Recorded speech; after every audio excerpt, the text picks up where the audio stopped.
to my channel. And for today's video, bibigyan ko kayo ng tutorial na hindi niyo naman hiningi.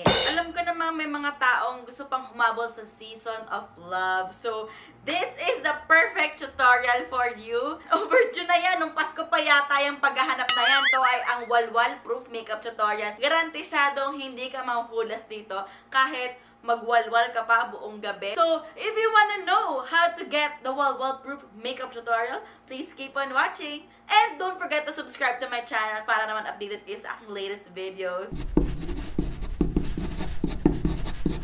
So, na-prep ko na yung skin ko. Na-prep ko na rin yung sarili ko. Sa dami ng alak, nalalaklakin ko mamaya.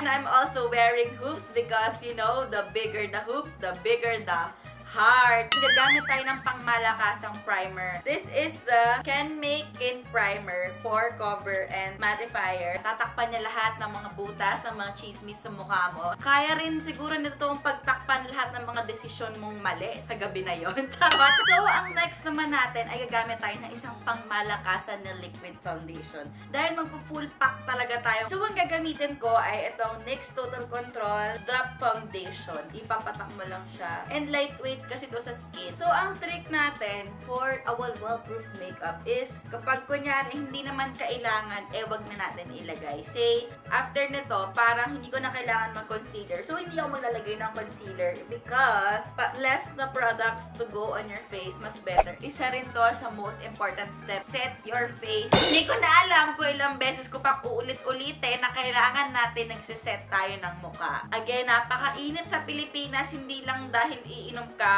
or mag-hangout ka. Setting your face is really important.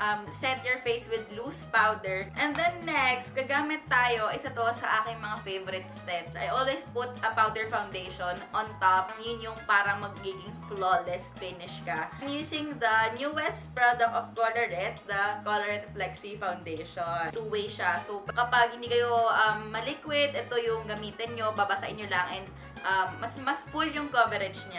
Meron lang sila ng dalawang shade. Meron silang light and dark. Mag-a-adjust ang powder sa skin tone ninyo. And maganda rin tong pang touch up kasi may coverage nga siya. So, ang gagawin naman natin for our eyes, maglalagay muna tayo ng ating eyeshadow primer. I'm using the Can Make Lasting Multi-Eye Base. Ang malakasan siyang eye base. And for our eyeshadow, hindi naman ako particular kung anong palette yung gagamitin nyo. Kasi nag-primer naman. Ang gagamitin ko na lang ay ito. Ito yung Can Make na Perfect Multi-Eyes Palette number 3. Gusto ko yung colors niya kasi nakaka-sweet girl pero parang kayang lumaban. Ang gagamitin ko muna ay kunin natin to shade na to and ilalagay natin sa ating crease. Tapos, i-sweep natin papunta sa labas. Kukunin natin tong red and ilalagay natin siya sa corner. Ipapack gunner natin dito hanggang matakpan ang buong lid. Kukuha tayo na tong brown and ilalagay natin sa outer corner. And then, kukuha lang tayo ng highlight color. Katulad nitong champagne color na to. Then, ilalagay natin sa inner thirds. Imimix natin yung red and brown. And, lagay under the eye.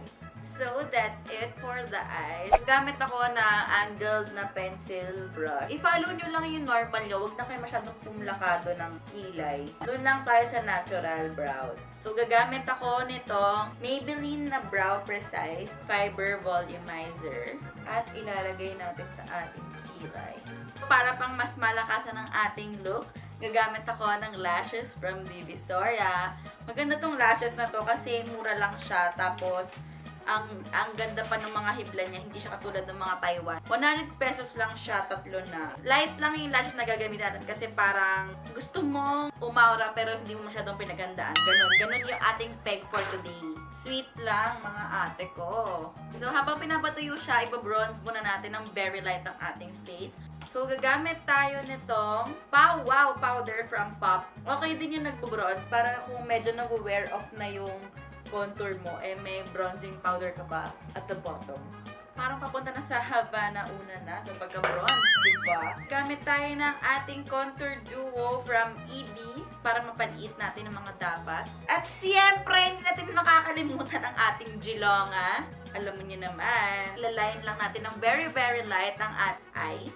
Kumbaga, ililinyahan lang natin yung sa line ng lashes. Ang ginagamit ko ay yung EB na 24-hour eyeliner pen.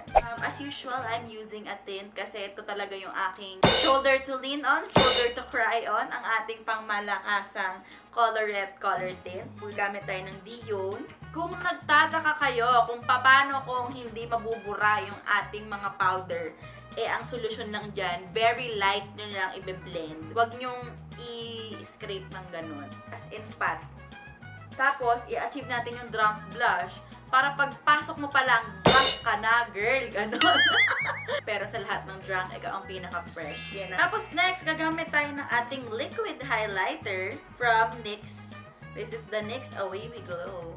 Magpa-powder tayo on top of it. Gagamit tayo ng beauty blender. And then, idamay mo na ng konti yung cheeks mo para glowing ka dahil. And then, tsaka tayo maglalagay ng powder. Base lamang. Tapos, pag naglagay tayo ng on top na powder, jet. Sobrang mas maliwanag ka pa sa Meralco dahil. Anong sinabi ng mga strobe lights sa Valkyrie?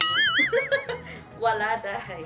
Tapos, idamay mo na ng konti itong inyong cheeks. For our lips, maglalagay muna tayo ng ating lip balm para naman hindi dry ang iyong lips. And this is the lip product na sobrang siniswear by ko.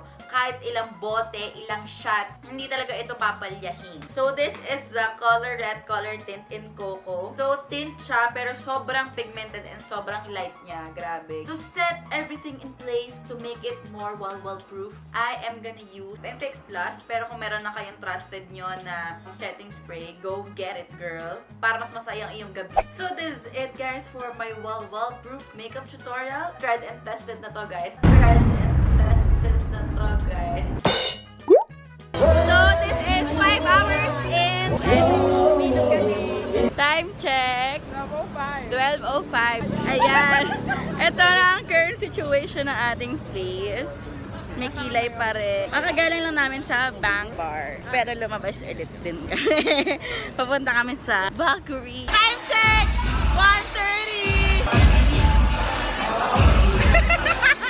Ayan guys, 2 AM. Hindi pa rin nahuhulas. In fairness.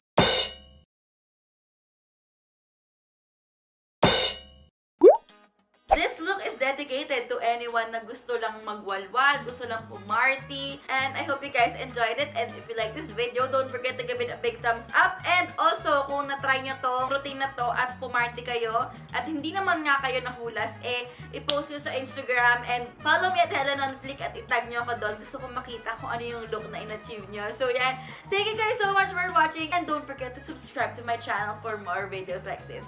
I'll see you guys on my next video. Bye! Happy WALWAL Day!